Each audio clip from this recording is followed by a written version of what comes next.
Hola, ¿qué tal? Bienvenido, bienvenida a este nuevo capítulo, podcast, según donde nos estés leyendo, viendo, escuchando, sobre la obra Marketing Online, la gran burbuja del siglo XXI, que sabes que tienes en lagranburbuja.com. Y hoy tenemos un invitado muy particular, porque vamos a hablar de un tema que muy poca gente entiende lo cercano que está del marketing y de la publicidad, y es la antropología. Y muchos diréis, ¿y qué carajo es eso de la antropología? Pues para eso está aquí Juan, para explicarnos y ayudarnos a entender la importancia de la antropología en el marketing. Así que sin más dilación y que vayamos descubriéndole, aquí tenemos a Juan Aís y nos va a hablar un poco de todo esto. ¿Qué tal, Juan? ¿Cómo estás? Encantado de tenerte por aquí. Muy bien, Javier, muchas gracias por tu invitación y bueno, y muy agradecido de poder aportar, digamos, una mirada quizá tangencial, pero yo creo que es relevante en los tiempos que corren también cuando se trata de alguna manera, de analizar el marketing que estamos haciendo. No voy a decir criticar, que también, pero creo que estamos haciendo aquí una labor, o tú estás promoviendo aquí una labor de análisis y de construcción de qué es lo que estamos haciendo, y creo que la antropología pues, tiene también una mirada particular que me gustaría discutir hoy. No puedo hacer un gran desarrollo de todo lo que la antropología puede y de hecho aporta al marketing, pero sí que me gustaría fijar unas cuantas ideas para que reflexionemos todos. Porque yo, antes que antropólogo, he sido marketero. Entonces, de alguna manera, yo soy un converso. Y en ese sentido, quiero dejaros algunas claves que a mí me han convertido. Pues fenomenal. A mí me encantan mucho tus contenidos en LinkedIn. Os invito a que sigáis a Juan en LinkedIn. Aquí en algún lado estará su bio y sus enlaces, etcétera.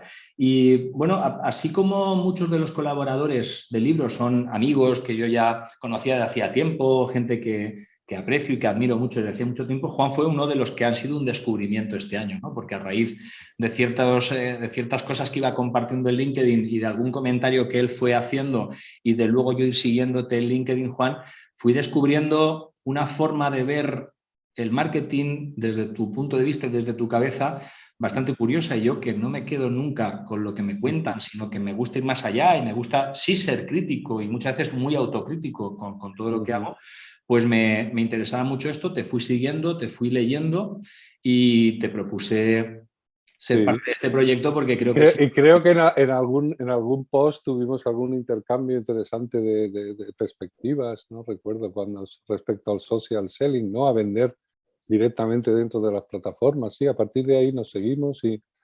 Pero eso con mucho respeto mutuo, y los dos tenemos creo que somos personas analíticas y críticas a la vez, y por eso hemos convergido de alguna manera. Por supuesto. Pues lo primero que me gustaría que nos dieras una pincelada es, dices que eres un marquetero converso a la antropología. Cuéntanos esta conversión cómo ha sido y ayúdanos a entender qué es la antropología y cómo se aplica al marketing. Así, para arrancar así despacito. Sí, Luego ya vamos. profundizaremos. Yo quería hacer esto con ejemplos, pero bueno, a ver, yo soy de formación diseñador, y desde finales de los 80, pues os podéis imaginar, he trabajado sobre todo en identidad visual y en branding.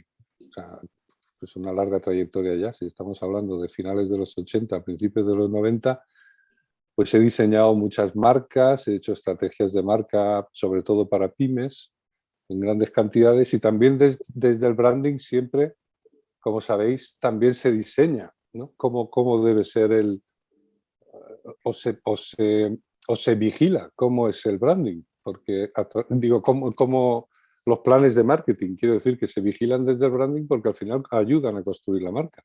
O sea, es un toma y daca, ¿no? El branding, el marketing vende, pero al mismo tiempo está construyendo marca.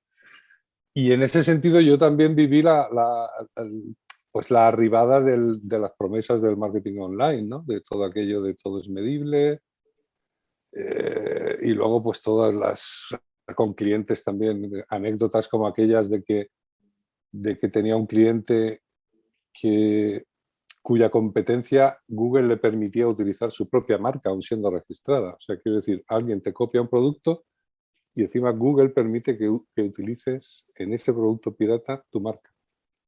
Entonces, ese tipo o sea, Yo creo que más de uno lo habréis vivido todo esto, ¿no? O sea, quiero decir que al final los Google, los Facebook y todos estos son unas máquinas de hacer dinero, de hacer grandes sistemas numéricos de extracción de valor, pero en el camino se ha perdido mucho, que es lo que estudia la antropología, que son los por qué. O sea, no tanto cuántos clics, no tanto dónde ha sucedido el clic, no tanto, es que sí, que todos esos datos están muy bien, los likes, ¿os acordáis de los Vanity Metrics?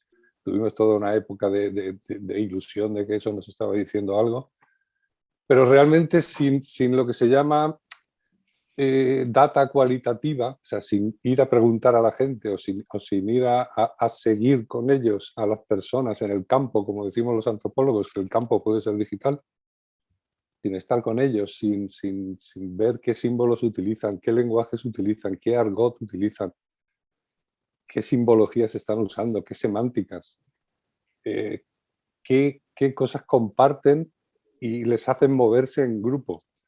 Sin todo eso, o sea, para mí que el marketing es muy ciego, o sea, se ha hecho bastante ciego.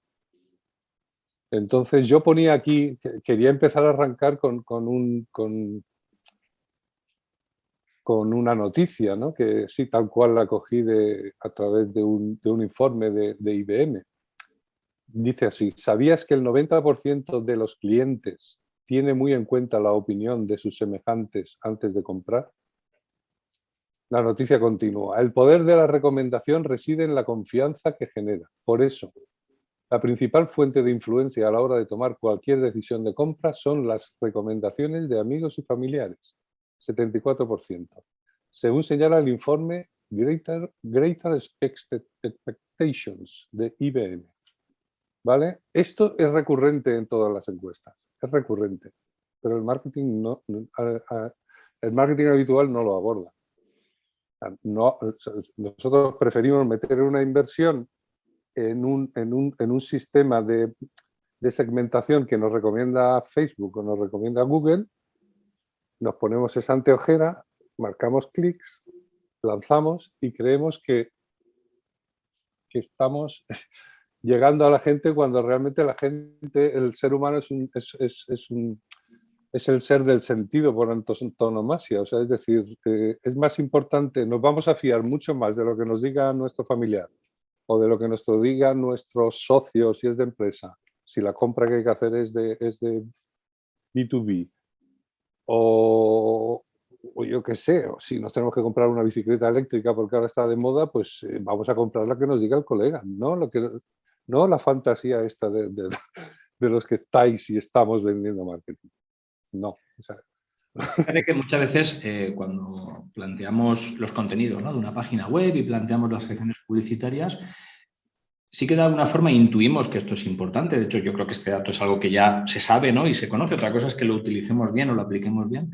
Pero muchas veces en las marcas ponemos como los testimonios, ¿no? Testimonios de gente que ha comprado, testimonios que se nota muchas veces que quedas como muy frío, ¿sí? Porque Pepe compró tal y está súper contento, ¿no? Y Paquita que está enamorada del producto porque le ha cambiado la vida, ¿no? claro. Y luego, por otro lado, las herramientas que tienen las redes sociales para que los anuncios nos aparezcan amigos de nuestra red social que han recomendado ese producto, ese servicio que estamos viendo por Internet en esa red social, o están hablando, ¿no?, del contenido que aparece en esa publicación.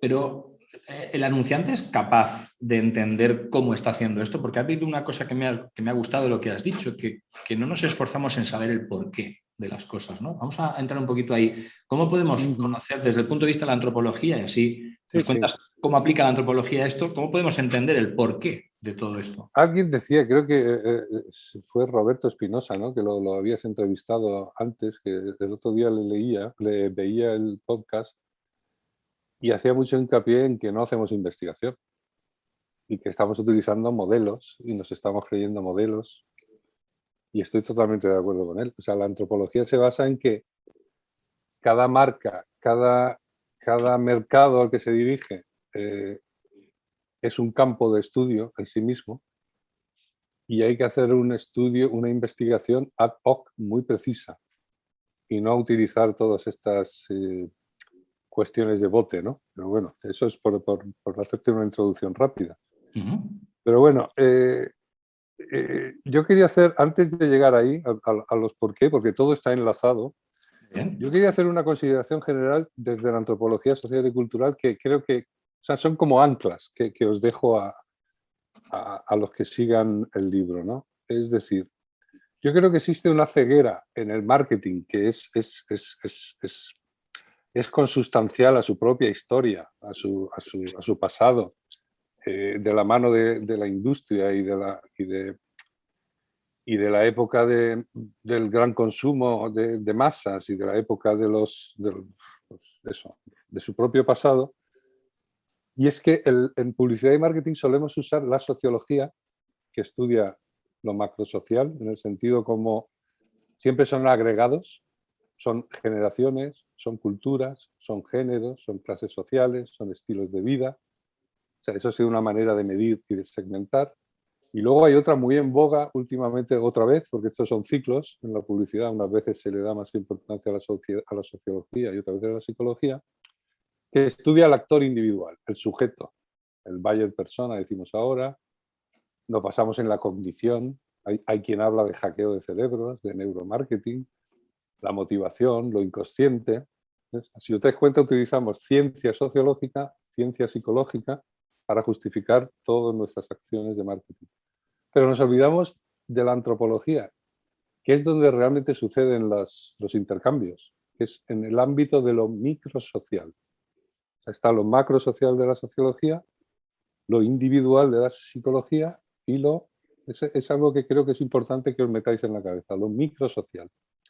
¿Qué es la acción microsocial? Pues es cuando la antropología desciende a estudiar actores concretos en escenarios y contextos específicos. O sea, nosotros descendemos a ver qué interacciones, qué prácticas, quiénes forman los grupos, pues eso, qué valores comparten, qué pasiones comparten. Y para eso, pues se puede hacer también online. O sea, se puede hacer una labor, se llama etnografía digital. Es un etnógrafo se mete en una red social, por ejemplo, vamos a poner un ejemplo, el Facebook de Adolfo Domínguez, y se pone ahí a estudiar cuántas tipologías de grupos siguen a Adolfo Domínguez y cuáles son los valores que comparten y qué perfiles de edad, de pensamiento. Entonces empezamos a hacer con eso una especie creamos patrones, o sea, salen patrones y a partir de esos patrones podemos definir que en Adolfo Domínguez hay 5 tribus digitales, que son las estratégicas y las que se dejan el dinero. Y ¿Qué luego qué es una tribu digital? Porque te he escuchado hablar de esto muchas veces. ¿Cómo definirías tribu digital Sí, una persona un poco ajena a todo este mundo? sí, es que aquí en España todavía cuesta de entender. O sea, las tribus digitales, desde que ha venido, desde el advenimiento de la web 2.0 y desde las redes sociales, sobre todo, tenemos que convenir que todo esto, que la sociedad se está fragmentando mucho y también están cambiando mucho los comportamientos. Frente a lo que pasaba hasta los años 90 o hasta antes de Internet, que podíamos decir que había una sociedad bastante homogénea, ahora mismo, por ejemplo, cada vez que sucede una innovación, pongo un ejemplo. En Estados Unidos había un montón, o sea, no recuerdo el nombre de cadenas, de grandes cadenas donde se vendían electrodomésticos e informática, que se fueron al carajo porque la gente empezaba a utilizarlas para ir a ver la televisión o el ordenador y luego comprarla en Amazon. O sea, lo que antes era un negocio se convirtió en un escaparate de Amazon. Te estoy poniendo un ejemplo. Cuando viene una nueva disrupción como Uber, pues se trastoca todo un nuevo... o sea, se producen lo que los antropólogos llamamos nuevas prácticas. O sea, grupos que hacen nuevas prácticas sociales y con ellas van incluidos valores. Pues, ¿ellos qué piensan? Pues que de esa manera van a ahorrar, van a poder ver, tocar y ahorrar el que utiliza Uber pues se pone en su cabeza otra serie de ventajas, y esos son al final las tribus en el sentido digital emergen y se van conforme pasan esas tendencias. Muchas son efervescentes. O sea, aquel fenómeno de los, no sé si blogs, boosters o cómo se llamaban, ¿no? Que se cargaron todo eso en Estados Unidos porque ya la gente ya no compraba. Estoy hablándote de no sé qué año sería esto, principios de los 2000 o por ahí, cuando Amazon empezaba a hacer yuyu. Lo que quiero decir es que eso dura mientras dura el fenómeno. Esa es una tribu. Y nosotros en Antropomedia, que es la empresa para la que trabajo, que ya llevan 11 años haciendo esto, les ponemos un nombre. Algunas tribus pueden durar décadas, otras pueden durar 5 años, otras pueden durar lo que dura un fenómeno de este tipo. Y bueno, no, me estaba yendo por las ramas, pero creo que donde hay que anclar es que los fenómenos de consumo se dan en lo microsocial. Y te pongo un ejemplo. Tienes que comprarle a tu hija un ordenador porque tiene que ir a la universidad. Toda esa disquisición se va a tener en el ámbito microsocial, porque va a opinar el padre, la madre va a conocer, o sea, vamos a poner tu ejemplo, tu mujer va a conocer, seguro que conoce a otras madres que le ha comprado un ordenador marca X y que le está yendo muy bien. Tu hija va a decir, no, yo quiero Apple porque es el más guay. O sea, y va a haber toda una serie de disquisiciones que se producen en el ámbito microsocial. Grupo la familia, otro grupo puede ser la empresa. O sea, si tú eres socio en una compañía y vas a tener que hacer una nueva inversión, ¿tú crees que vas a esperar a que te vengan de fuera a inspirarte con un anuncio, en un clic, en un banner? Es que somos ridículos. ¿Sabes lo que quiero decir? O sea, Sí, mucha gente se gasta muchísimo dinero en vender la fantasía de que funciona el marketing. No, o sea, somos seres humanos, somos seres gregarios. Desde que vivíamos en las tribus y en las aldeas, y la confianza es lo único que funciona. Y el boca a oreja. Entonces, bajo tu punto de vista, ¿cómo aplicamos el marketing, la publicidad que una empresa tiene que hacer a estos conceptos de lo microsocial de lo que estás hablando? Tenemos que poner algún ejemplo, no sé. A ver, lo que solemos hacer en Antropomedia, que es la agencia de investigación de mercado para la que trabajo yo, y que hacemos antropología digital, porque eso es otra. Ya no hacemos la antropología clásica, se caracterizaba porque necesitaba mucho tiempo de inmersión en un campo. Imagínate que tú querías estudiar hace unos años que la Asociación de Fabricantes de Carnes de Vacuno querían incentivar el consumo de carne y bueno, y un grupo de antropólogos empieza a ir por las carnicerías a hacer encuestas a los consumidores, también en el Corte Inglés y en sitios así, para ver cuáles son los motivos de que se compre o no se compre vacuno, ¿no? Y al final acaban viendo también que hay componentes culturales, como por ejemplo las recetas, según la época del año. O sea, acababas recopilando toda una serie de información que con eso te sirve para hacer una campaña bien armada. O sea, porque eso es otra. Aquí la gente es todo muy creativo, pero yo creo que la creatividad hoy en día es disparar al aire si no tienes una buena investigación primero, ¿no? Entonces, dependiendo de los insights que sacaras, pues tenías toda la información para hacer la mejor campaña del mundo. Como eso es costoso y caro, y se lo pueden permitir pocas compañías, porque eso de hecho lo hacen, o sea, las grandes multinacionales en Estados Unidos lo hacen. Lo bueno ahora con Internet es que podemos hacer investigación antropológica a distancia, se refiere. O sea, yo puedo, con los medios que tenemos ahora, podemos enchufar un cable al ejemplo ese que te había puesto de lo que nosotros llamamos una plaza pública, porque ahí los datos no son privados, que esa es otra, como sería Adolfo Domínguez en Facebook. Enchufamos, empezamos a minar. Si la web tiene 10 años, nosotros podemos estar una semana, 2 semanas minando todos los datos, todo lo que ha pasado ahí.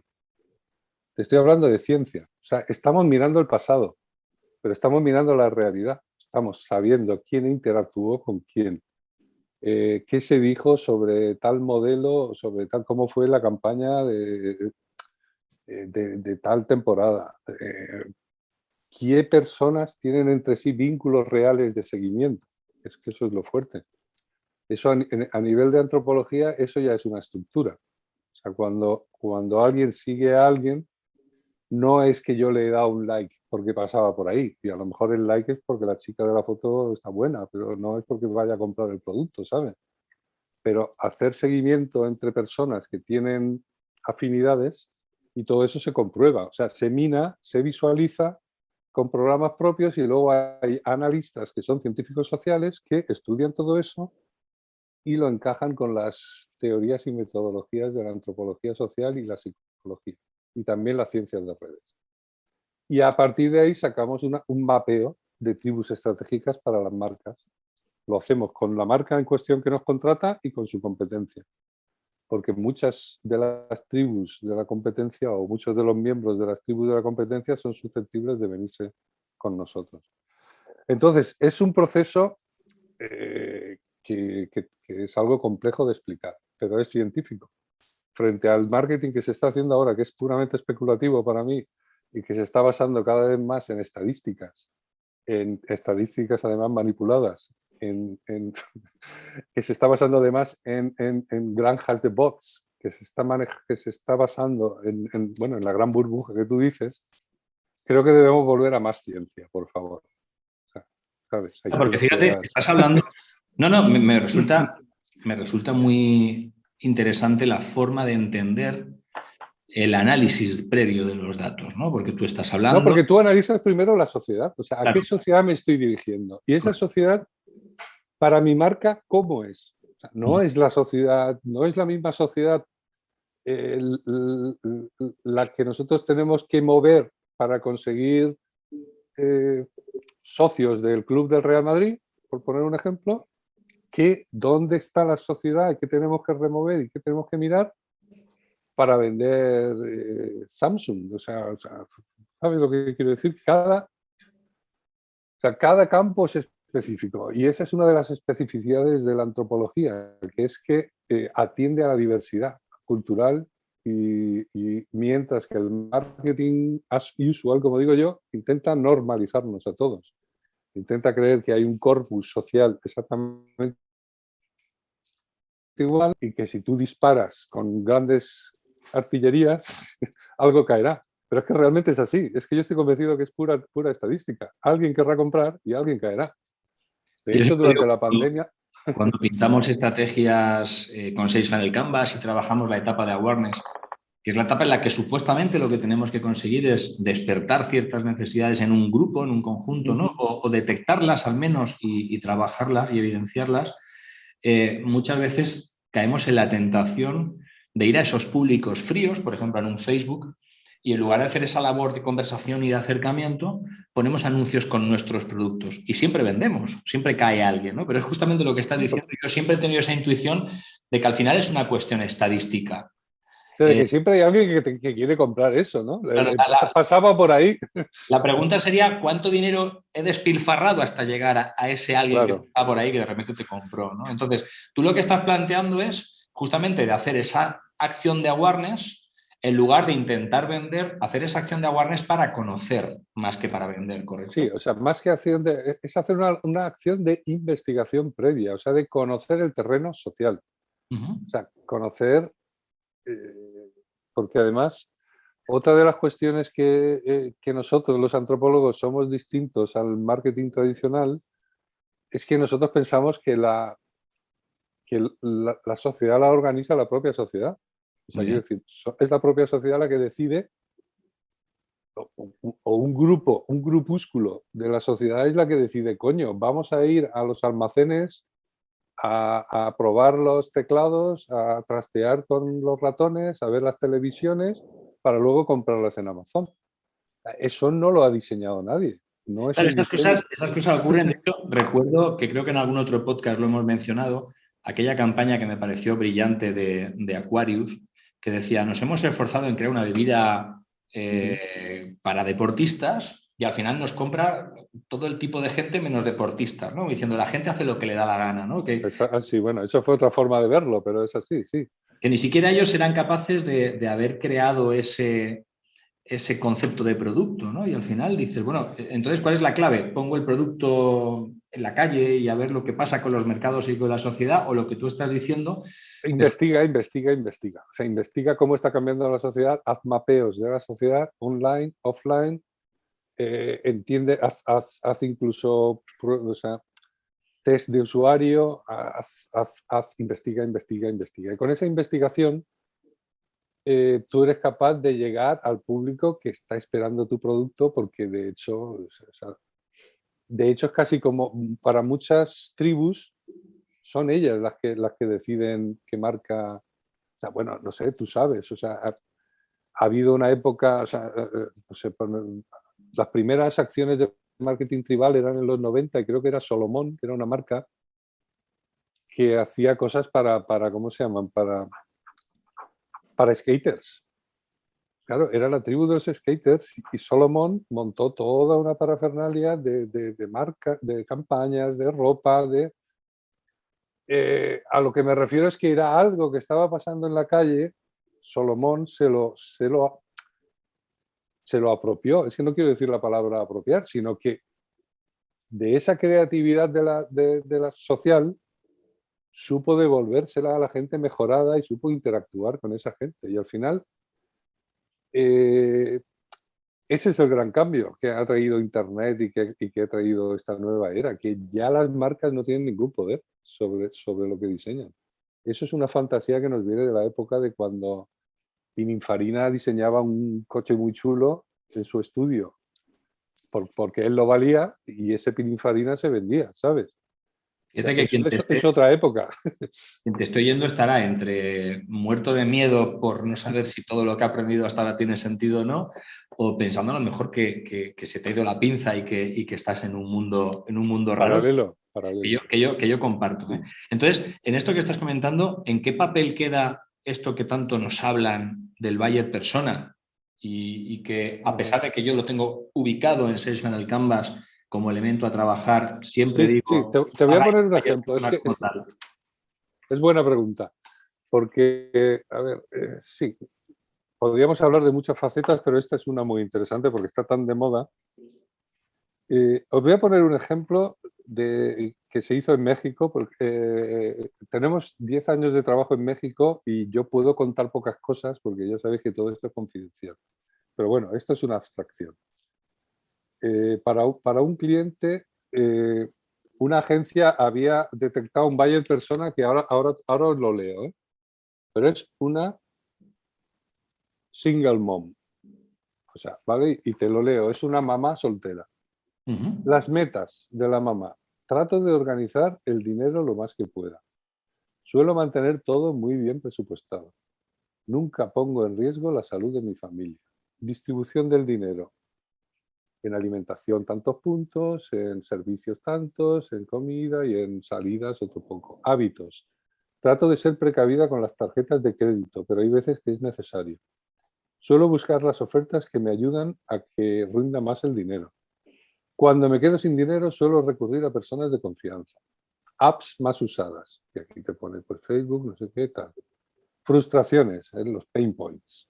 Me molesta no darle una buena calidad de vida a mis hijos y me gustaría estar más holgada en el dinero para poderme dar unos lujos. Es una buena, ¿no? Es un buen buyer persona. Cualquiera diría que con esto ya la tenemos localizada, ¿no?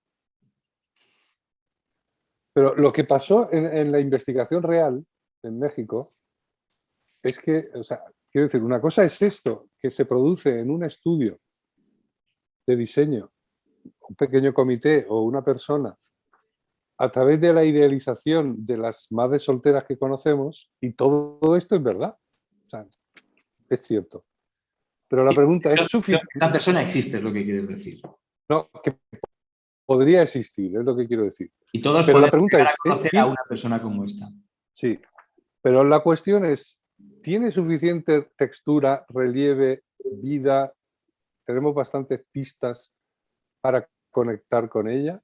Y te voy a poner el ejemplo que surgió de la realidad que es de minar datos de redes sociales, en varias redes sociales donde el producto podía tener salida, y fíjate que salieron 6, ¿vale? Quiero que os quedéis con la idea.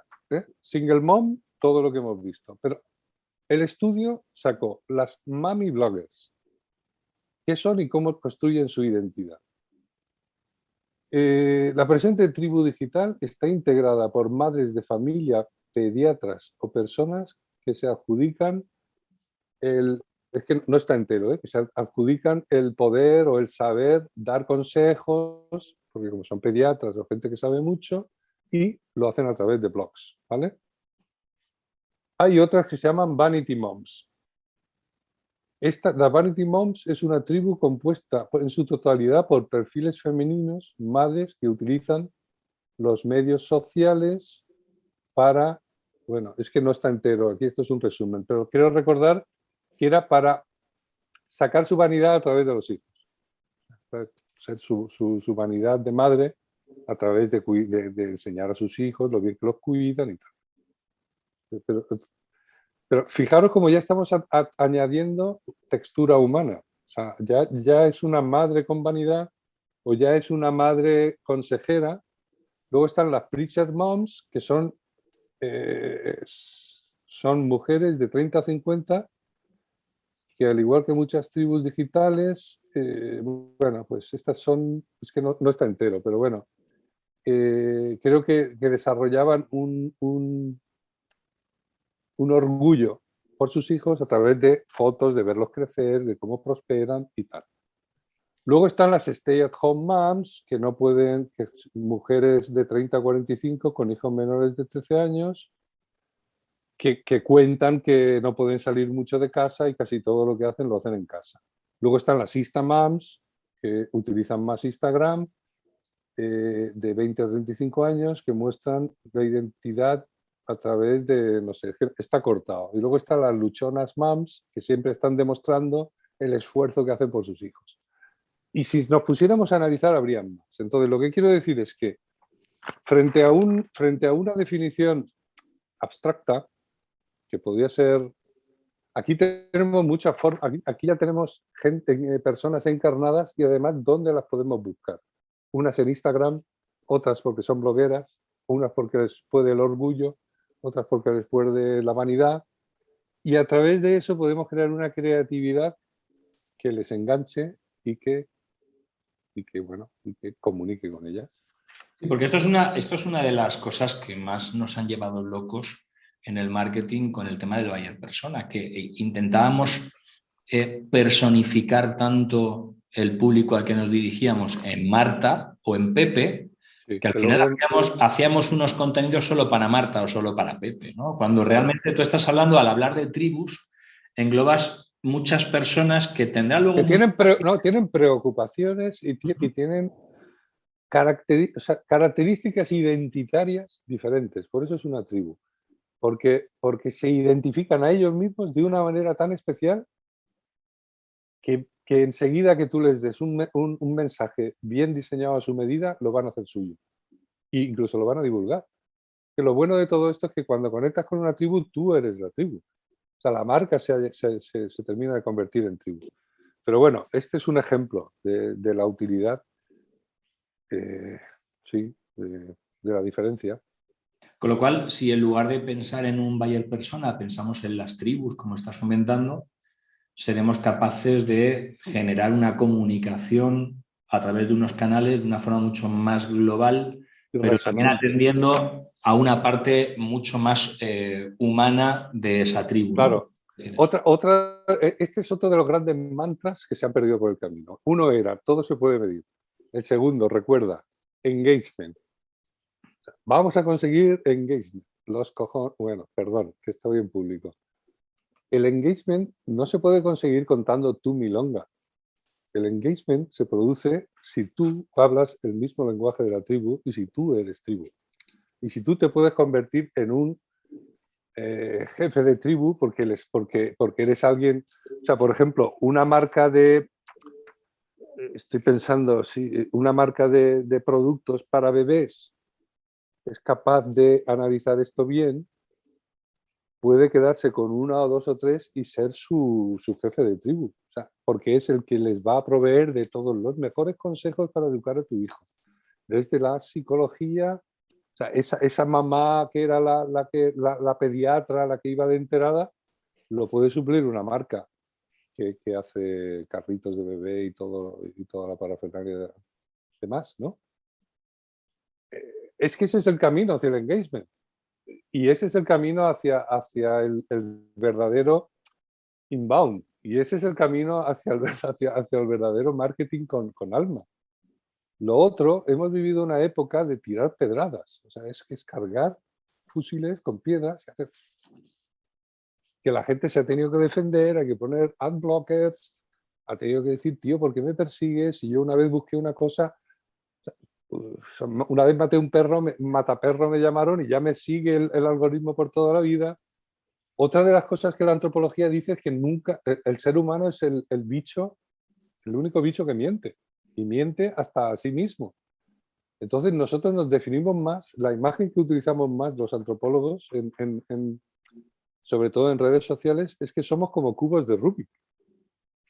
O sea, yo, Juan, ahí tengo 6 caras como mínimo, en una soy diseñador de identidad visual y soy de un club, de una tribu, en otra soy marketer, en otra soy brander, en otra soy antropólogo, en otra soy músico, porque también tengo mi punto, ¿sabes? Y esas facetas, a ver, dile tú al algoritmo que las persiga, porque luego cada una de esas, dependiendo del contexto, yo puedo estar hablando de cuerdas de bajo Fender, porque soy bajista. Y a lo mejor, quiero decir, me meto en un grupo donde Fender, si sabe llegarme, me va a vender, si sabe detectarme. Esta fórmula, parecida a las tribus, lo utiliza Netflix. Netflix lo llama comunidades de gusto y tiene unas 3.700 o algo así. Y así es como funciona el algoritmo. O sea, no funciona por parámetros clásicos de segmentación, de edades, género, no, leches. O sea, Entonces, con esto que estás contando, ¿hasta qué punto tiene, bajo tu opinión, sentido la segmentación que usamos en una campaña, por ejemplo, en Facebook o en LinkedIn, a la manera tradicional que lo estamos haciendo? ¿Qué sentido tiene y si se puede mejorar o si podemos aprovechar esos canales? claro, a ver, es que yo creo que una cosa no quita la otra. O sea, lo psicodemográfico es que realmente se está hablando, no sé si habéis oído hablar por ahí, de que estamos en la era post-demográfica. En segmentaciones post-demográficas eso es algo ya superado, porque jugadores, por ejemplo, de gamers, hay una señora de 80 años por ahí que va ganando campeonatos mundiales, ¿no? Desde hace muchos años. Una señora de 80 años. Pero si ves Juego de Tronos, o sea, ¿qué espectro de gente ve Juego de Tronos? O sea, quiero decir, tío, pues, frikis, no frikis, gente más techies, o sea, es que como al final, a donde voy es que lo que tenemos que hacer es utilizar la segmentación de la manera más compleja y más compuesta para acercarse más a una realidad científica. Vuelvo a insistir que la antropología es una ciencia, la psicología social es una ciencia, la ciencia de redes es una ciencia. Con la ciencia de redes sabemos, y de eso lo utilizamos también en antropomedia, que solo con que el 10% de una tribu sepa algo, ya está. Lo vas a ver el 100. Pero eso es ciencia, está comprobado. Entonces, todo ese tipo de cosas no la venden Facebook, no la venden Google. Ellos venden su maquinaria de subastas, ¿sabes? Y nos han comido la cabeza con subastas. Pero un anunciante puede plantearse utilizar todos estos conceptos de los que estás hablando y olvidarse al 100% de darle su dinero a un Facebook, a un LinkedIn para hacer esa publicidad. A ver, tal como lo estamos haciendo en México, es que primero se hace, o sea, si un cliente, vuelvo a poner el ejemplo, es que no sé, vamos a poner otro. Por ejemplo, en México son clientes de Antropomedia Posadas, que es un grupo grande de hosteleros, de hostelería. Pero claro, es un grupo tan grande que tiene hoteles de lujo de costa, hoteles de interior más adaptados a la cultura local, hoteles de golf, yo qué sé, ¿no? O sea, por poner un ejemplo. Cuando o sea, llevamos ya trabajando con Posadas desde hace ya 6 o 7 años. Pero hemos llegado a tal nivel de conocimiento de las tribus que utilizan cada uno de los hoteles y que incluso se les consulta para cualquier novedad. Por ejemplo, cuando el COVID se hizo un trabajo de campo para preguntarle a los jefes de tribu, que ya están identificados, los jefes de tribu son los que tienen más seguidores. Y luego están también los que hacen de puente. O sea, también hay jefes de tribu que son conectores con otras tribus. Sirven para distribuir material, ¿no?, entre unas y otras.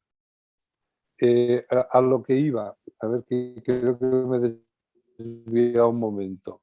Sí, que incluso cuando se diseñaban los dispositivos para seguridad COVID, se hizo una consulta y cada una de las tribus prefería un tipo, tenía un sentimiento hacia el COVID, unos miedos expresados de una manera y no de otra, y de tal forma que se pudieron diseñar varios dispositivos de seguridad. Fijaros el nivel.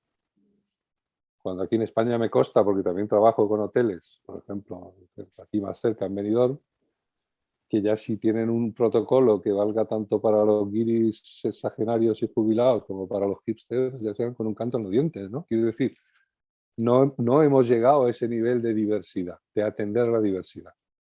Si hay algo que define la antropología es eso, atender la enorme creatividad y diversidad humanas. Lo que somos capaces de hacer los grupos no está escrito. Y las combinaciones son enormes. Con este ejemplo que estás planteando, lo que estás proponiendo es que llevemos el ámbito de la antropología no solo a la publicidad y al marketing, sino también a esa parte del marketing más ligada al propio producto, al propio negocio. Al negocio, pues es totalmente negocio. Claro, porque realmente ¿qué sostiene los negocios? Pues las personas que creen en ellos, ¿no? O sea, en el caso de Posadas, pues los clientes de Posadas. Pero hacerles partícipes a ellos cada vez que... Otro caso que hemos hecho. Posadas hace un tiempo quería hacer un hotel en un sitio de México, clon de Ushuaia en Ibiza, que es un hotel muy característico de Ibiza. Pues se hizo un estudio en las redes sociales del hotel Ushuaia de Ibiza y ahí se sacó, pues eso, cómo está conformada las subculturas, o llámale, que sostienen ese hotel. Y ahí la mayoría de gente eran gente del tecno, había mucha gente que pincha. O sea, no sé, yo recuerdo haber visto las tribus y digo, Dios, es que son tribus características de la música electrónica que han sido capaces de crear un entorno capaz de dar de comer a un hotel y capaz de ser emblemático en todo el mundo. Eso solo se puede hacer con antropología. No se puede disparar al aire. O sea, estamos en otro... Es ciencia. Lo otro es un poco... Yo creo que nos hemos quedado en la creencia. El marketing está... O se vuelve un poquito más científico o está en crisis, de verdad, para mí. Entonces, esto es marketing. O sea, quiero decir, la antropología lleva colaborando con el marketing fuera de España desde hace muchísimo tiempo. Lo que pasa es que a las sociedades, al haberse hecho más fragmentadas cada vez, bueno, no hay más que ver la política, no hay más que ver lo que pasa ¿no? con las antivacunas, con cualquier cosa te salen oposiciones, ¿no? Te salen... Eso eran también las tribus. Las tribus era por oposición a otro. Si yo soy de Nike, y Nike dice yo soy pro antirracista, ¿qué salió después? Inmediatamente. Todos los WASP con Adidas diciendo hijos de puta no voy a comprar Adidas. Eso es tribalismo. Y está funcionando a nivel de marcas. Y hay marcas que son conscientes y lo utilizan en su beneficio para reforzarse. Y hay otras, pues bueno, que siguen dando tumbos y siguen todavía pensando que estamos en los años 90, cuando el gabinete de diseño de turno y el creativo lumbreras de turno tiene alguna idea de cómo va a ser el futuro. Un poco lo que estoy percibiendo así en mi cabeza e intentando construir de lo que vas contando es que más que el hecho de que una marca intente crear esa tribu, es que la marca encuentre las tribus donde encontrar su hábitat, ¿no? Ahí está. Ujú. Eso para mí, así es como siento yo el marketing de hoy en día. O sea, pero lo siento porque antes yo era marketero clásico, he estudiado antropología. La antropología del consumo es solo una parte de la antropología. La antropología es mucho más amplia. Pero a medida que profundizo en ella me doy cuenta de que coincide con que han cambiado los tiempos, ya no hay o sea, ya no existe la sociedad de consumo, que es donde el gran marketing se creó. O sea, los mitos de la publicidad y los mitos del marketing han sucedido en épocas que ya no existen, eran épocas de gran producción industrial y la producción había que colocarla, era una cadena, ¿no? Era producción, distribución, consumo. Eran grandes maquinarias era como esto que decías tú, de que iban en un episodio que contabas, ¿no? Con la máquina registradora bajo el brazo. La máquina registradora bajo el brazo es porque alguien había producido, había que distribuirla y había que colocarla.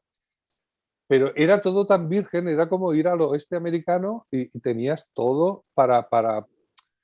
Pero hoy en día, con la complejidad que hay, con la hipercompetencia, con la cantidad de dispositivos que tenemos para llegar y de canales para llegar, eh, creo que solo las marcas que se dan cuenta que el poder está en las tribus, Ushuaia y todo esto. ¿Tú conoces esas tiendas, esas marcas de ropa? No, Ushuaia no.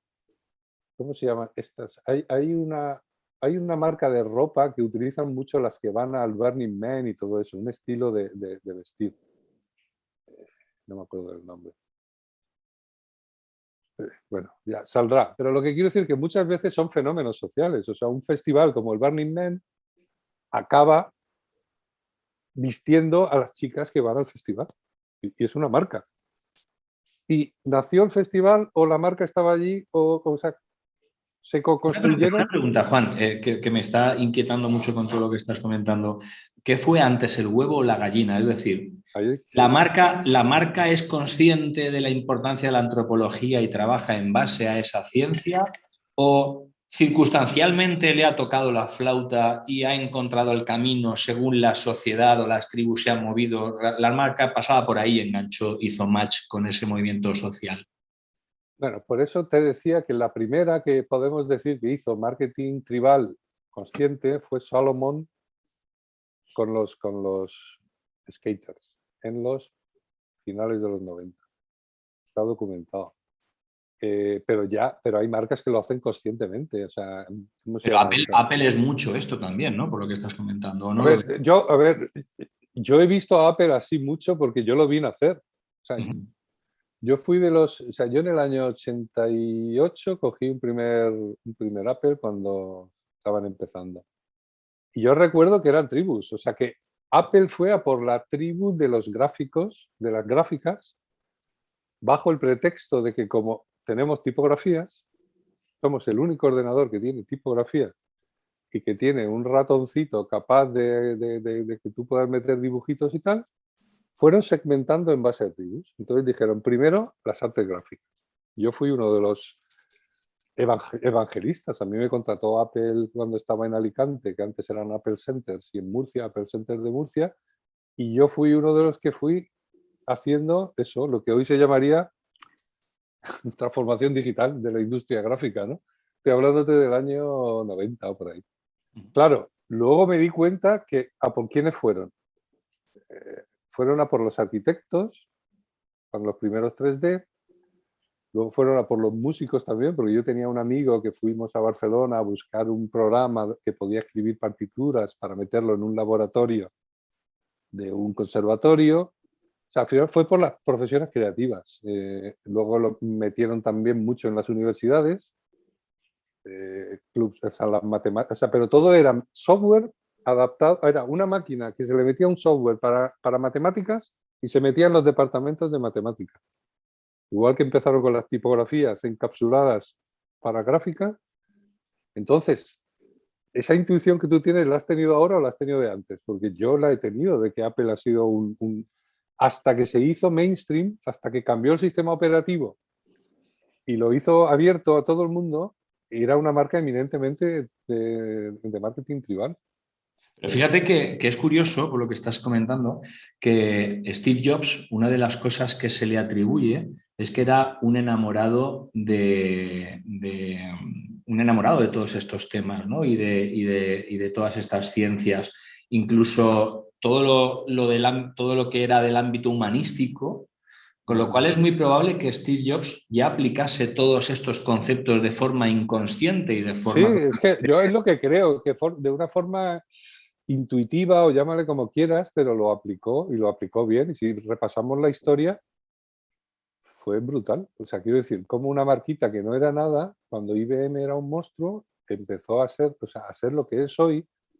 Y si seguimos los pasos, nos podemos flipar con un marketing tribal excepcional. Y ¿Tú aún crees que hoy, y es- aún hoy nos sentimos tribu. O sea, quiero decir, los que somos... Yo llegué a renunciar a una oposición para dar clases en la universidad porque me ponían un PC para hacer las pruebas. Fíjate si yo era de la tribu de los Mac, ¿sabes? Podía ser ahora profesor de universidad, pero renuncié por principios. ¿Qué es esta máquina horrible o sea, con la que me quieres hacer pruebas? Así de radical éramos. ¿Crees entonces que cuando una marca trabaja con estos conceptos de antropología y de marketing tribal, se puede convertir en aquello que el libro de Saatchi Saatchi, Love Mark, terminó definiendo como una Love Mark? ¿Crees que solo se puede llegar a ser una Love Mark si trabajas desde un punto de vista de un marketing tribal? Claro. De todas maneras, a ver, hay que hacer un poco de historia. Yo insisto en que hay algo de periodo histórico en todo esto. O sea, el marketing que fue en los 40, en los 50, en los 60, la publicidad gloriosa de los 70, la publicidad magnífica de los 80, no necesitaba de... No, porque vivíamos en una sociedad de masas, había uno o dos canales de televisión, las vallas las veía todo Dios, las Olimpiadas eran un único evento y éramos una sociedad monofocal, por decirlo de alguna manera, ¿no? Entonces, yo creo que esta necesidad de que la antropología, que es la ciencia que atiende a la diversidad humana, tiene sentido a partir de que el poder de las marcas deja de estar en manos de las marcas y se libera a través de Internet, a través de los blogs, a través de tener redes sociales, a través de... O sea, digamos que esto ha sido un proceso de trasvase. Y el poder, lo que se llamaba también el prosumidor ya desde hace años, ¿no? O sea, ya hemos dejado de ser consumidores y somos prosumidores. Y muchas veces somos prosumidores simplemente en un foro o hablando con otros de una marca con la que nos identificamos en nuestra tribu. O sea, ¿cuántos chavales llevan Adidas? ¿No? O sea, y son de estos macarritas y llevan, o sea, las tres rayas son simbólicas. ¿No? En skater son gente así. O sea, ¿eso quién lo ha hecho? ¿La marca o se han apropiado ellos? Y luego la marca le ha seguido el juego. Pues Es muy curioso y es muy inquietante, ¿no? El darte cuenta que a lo mejor como marca no tienes el control. Es decir, no tienes el control del enfoque que tiene que tener tu marca, pero sí que sí, tienes la pero decisión, sí que tienes el poder de decisión de en qué concepto tribal poder buscar tu hueco, ¿no? Es un claro, poco... y las tribus en este sentido postmoderno son algo muy flexible, efímero a veces, unas duran más, otras duran menos, ¿sabes? Harley Davidson, las tribus de Harley Davidson tienen décadas, pero estas que te he dicho de ir a consultar a una empresa para luego comprar en Amazon, ya no existen porque aquella empresa quebró, porque ya no vendía. Entonces, hay algunas que son emergentes, otras están más tiempo, otras se cruzan y la pregunta, a lo que sí que existe, o sea, hay un libro por ahí que se llama, que escribió Grant McCracken, que es un antropólogo, el que descubrió el que trabajó para Netflix y descubrió que a la gente le gustaba pegarse pasadas de ver películas. Lo descubrió y luego la compañía hizo eso, sacar las series en tromba en vez de sacarlas una a una. Enteras. Del mismo autor, del mismo antropólogo, se llama Chief Culture Officer. O sea, él propone que haya en las grandes compañías un C-suite más, o sea, un cargo CEO que sea el encargado de la cultura. Y yo estoy convencido de que cada vez es más así. Porque toda empresa, o sea, todo cambia tan rápido. Estamos en sociedades que ya no es que sean solamente buca, es que son mucho más. O sea, ya no son solamente periodos inciertos, sino periodos de creatividad cámbrica, diría yo. O sea, ¿qué está pasando con las criptomonedas? ¿Qué nos espera todavía en los NFTs, en todo este mundo, que hay una explosión brutal de mucha mierda, de mucho scam, de mucho tal, pero es parecido a lo que pasó con las .com en 2000, principios de los 2000, ¿no? Finales de los 90. Entonces, estamos en una explosión cámbrica de ideas efervescentes que la cultura está ebulliendo continuamente. Hay culturas que se llaman culturas lentas. Por ejemplo, te vas a Sevilla y todo ese rollo castizo religioso que hay allí es una cultura realmente lenta, ¿no? Yo estuve hace poco y digo, madre mía, ¿no? Tú has visto las tiendas de cosas religiosas, eso tiene todavía su público. Y hay una cultura lenta allí que fíjate si viene de atrás. Pero luego hay culturas ultra rápidas, que son de usar y quemar o efímeras o llámale X. Entonces, toda marca que no tenga alguien, un CEO, o sea, como dice este hombre, un Chief Culture Officer, pues o lo contrata fuera o se va a quedar fuera. Es que además aplica mucho más hoy día, mucho más que antes, lo de Schumpeter y aquello de la destrucción creativa. ¿Sabes? ¿No? Que aquellas palabras del economista, creo que fue en el año 45 o 47, que dijo, pues la destrucción creativa es el sistema por el que el sistema capitalista se renueva a sí mismo. O sea, la innovación acaba con las empresas anteriores y hace que haya una continua reemergencia de lo nuevo, ¿no?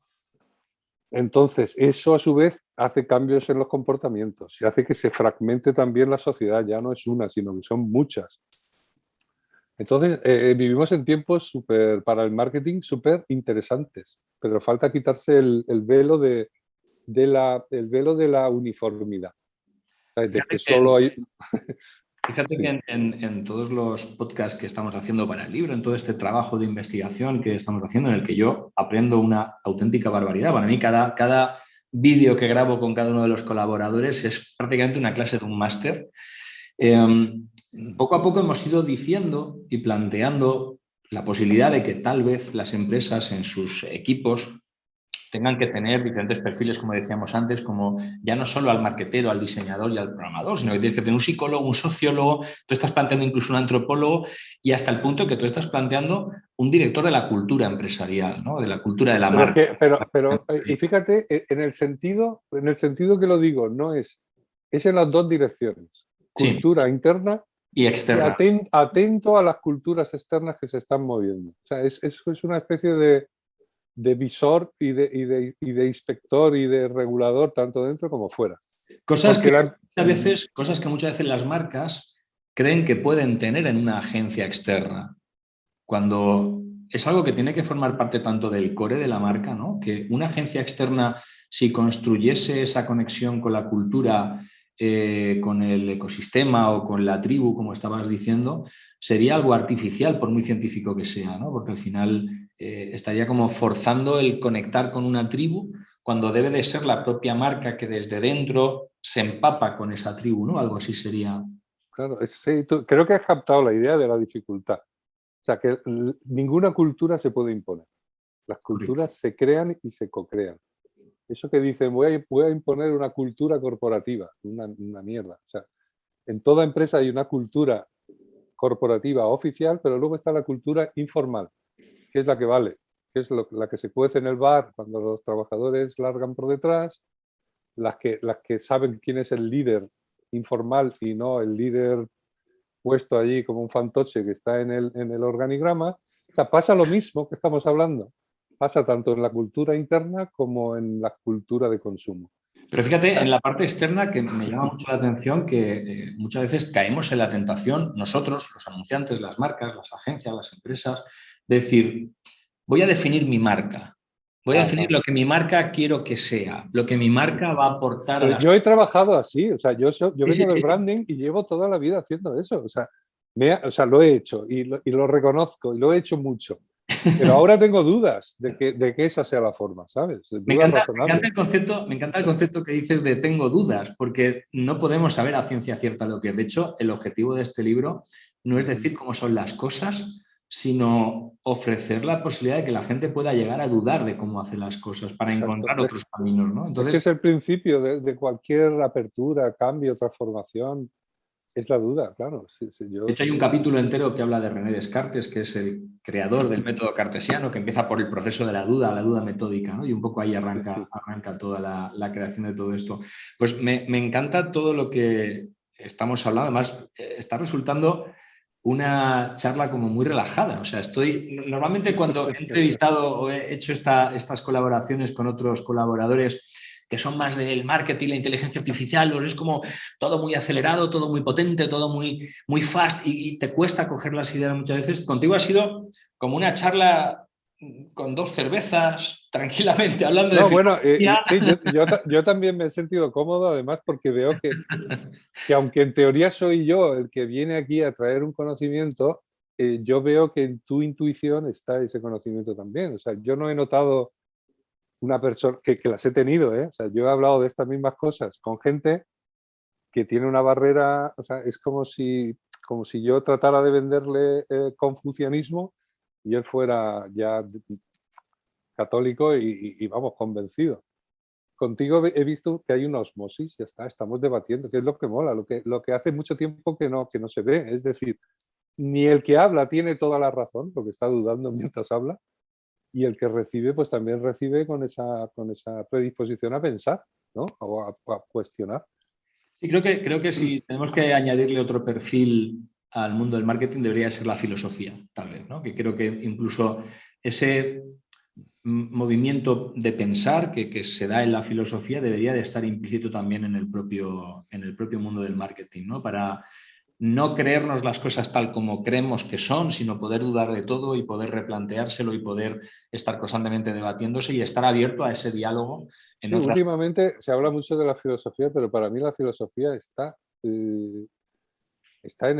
tan en top que todavía hay mucha mierda, hablando claro, que quitar antes de que un filósofo pueda entrar en una empresa.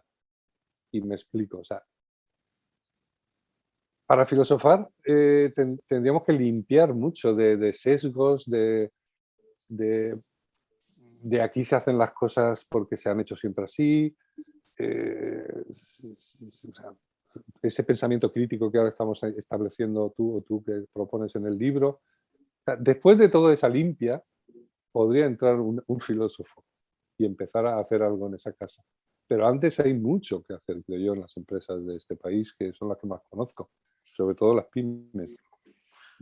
Tengo un poco la intuición, Juan, de que, por lo que hemos estado hablando en esta conversación, y ya así vamos dando un poco el cierre, de que la profundidad que tiene todo lo que has contado, que es para volver a verlo, ¿eh? Yo voy a volver a escuchar Sí, toda bueno, a ver este no lo he contado como quería contarlo, pero bueno, ha salido de otra manera. Pero bueno, bien. es que tiene muchos frentes. Pero Tiene bueno. muchos frentes, muchos lados y es muy profundo y muy filosófico todo.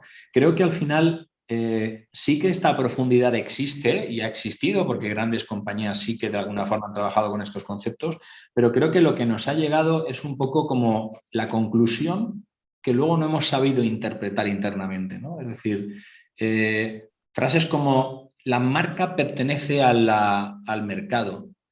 Y tú dices, vale, justamente todo lo que has dicho un poco da como consecuencia o como conclusión, Sí, la marca pertenece al mercado, ¿no? Pero cuando nos metemos la frase la marca pertenece al mercado y no profundizamos de dónde viene ese concepto, es cuando nos alejamos del concepto tribal y del sí, concepto de crear este marketing a través de la antropología, ¿verdad?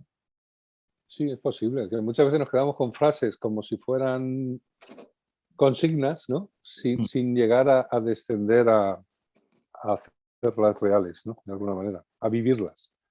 Pues me Sí, quedo con esa frase, la marca pertenece al al mercado. mercado. y lo aplicamos a la antropología.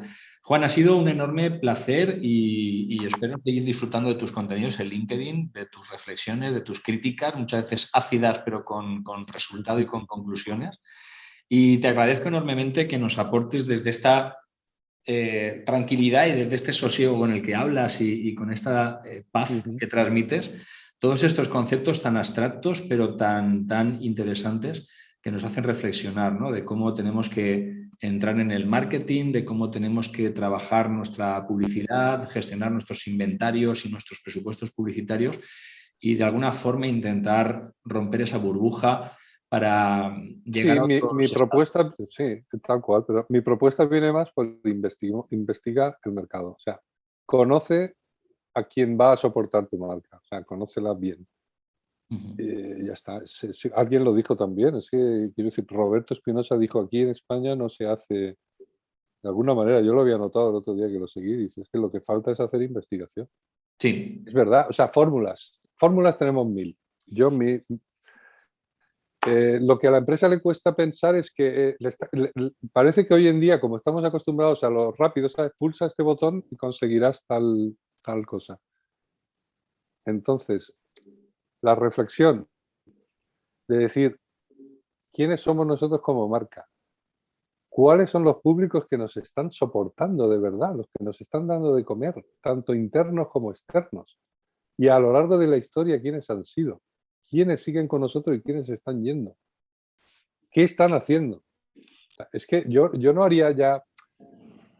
los fundamentos del marketing para mí han cambiado. O sea, todavía los fundamentos del marketing de antes, es que yo creo que habría que, algunos de esos libros que se dan en las escuelas de marketing, tendríamos que refundarlas. Quizá este libro podría ser un principio para que luego nos pongamos el reto entre varios de cambiar muchas cosas, porque ha cambiado el mundo radicalmente, han cambiado las tecnologías y ha cambiado la sociedad brutalmente. Entonces, estamos todavía con parámetros de hace 100 años, en algunos casos. Me quedo con esa pregunta del por qué, ¿no? Que quizás ahí está la respuesta. Si somos capaces de preguntarnos el por qué de todo, encontraremos las respuestas. Así que me Bueno, quedo con eso. Seguiré preguntándome el por qué de todo y, sí, sí. y seguiré siguiendo todos estos consejos que nos das y todos estos conocimientos. Muchísimas gracias, Juan. Ha sido un enorme placer. Te veo en las redes Muy y ya bien. Yo sabéis. te seguiré por aquí, seguiré el libro y todos sus efectos. Y nos Si vemos en una quieres poner siguiente. algunos enlaces, no estás poniendo enlaces para complementar la información de la gente, no. Sí, sí, sí, de Lo hecho todo digo, eso se está poniendo y estará en el libro y todo. vale, vale, no lo digo porque luego te daré algunos enlaces, Claro, porque yo fenomenal. hablo muy en abstracto, pero está bien que sepáis que esto está aplicado, Por que no es supuesto, solo una pásamelo teoría. y lo dejamos todo ahí. Pues nos vemos en la próxima edición, episodio, capítulo, tema, como lo queráis llamar, de esta obra tan compleja de construir que es Marketing Online, la gran burbuja del siglo XXI. Y nos vemos en lagranburbuja.com. Así que hasta la próxima. Muchas gracias por la invitación, nos seguimos. Hasta luego.